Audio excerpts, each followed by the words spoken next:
இது என்ன பீச்சுன்னு தானே பார்த்துக்கிட்டு இருக்கிறீங்க.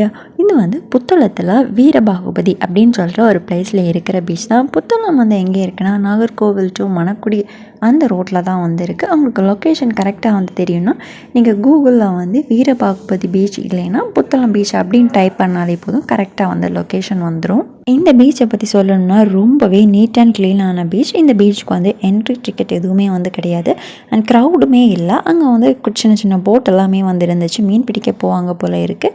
அண்ட் இந்த போட் எல்லாமே இப்போ வந்து கவர் பண்ணி வச்சுருக்காங்க, ஏன்னு சொல்லி தெரியல. அண்ட் இந்த கடலில் உள்ள மண்ணை நம்ம வந்து பார்த்தோம் அப்படின்னா மேலே வந்து சாண்டில் கலரில் இருக்கும், உள்ளாடி நம்ம வந்து தோண்டி பார்த்தாச்சு அப்படின்னா பிளாக் கலரில் இருக்குது. ஏன் அப்படின்னு தெரியல. இந்த வீடியோ பார்த்துக்கிட்டு இருக்கிற உங்களுக்கு ஏன்னு தெரியும்னா நீங்கள் வந்து கமெண்ட் பண்ணுங்கள். வந்து ரொம்பவே ப்ளசண்ட்டான பீச். நீங்கள் இந்த பீச்சுக்கு வந்து ஒன்ஸ் போனீங்கன்னா ரிட்டர்ன் உங்களுக்கு வீட்டுக்கு வர்றதுக்கே வந்து தோணாது. அப்படி வந்து ரொம்பவே காமாக ரொம்ப சூப்பராக இருக்குது இந்த பீச். சவுண்ட் எதுவுமே வந்து கிடையாது. ரிலாக்ஸ் பண்ணுறதுக்கு ஒரு பெஸ்ட்டான பிளேஸ்னே வந்து சொல்லலாம். உங்களுக்கு வந்து பீச்செல்லாம் விசிட் பண்ண பிடிக்கும் அப்படின்னா நீங்கள் வந்து உங்களுடைய லிஸ்ட்டில் இந்த பீச்சையும் வந்து சேவ் பண்ணி வச்சுக்கோங்க. நீங்கள் வந்து போனீங்கன்னா கண்டிப்பாக உங்களுக்கு இந்த பீச்சை வந்து பிடிக்கும். இந்த பீச்சோட சரௌண்டிங்கில் வேறு பீச்சுமே வந்து இருக்குது. இந்த பீச் நீங்கள் போனீங்கன்னா அங்கேயும் போய் என்ஜாய் பண்ணிக்கலாம்.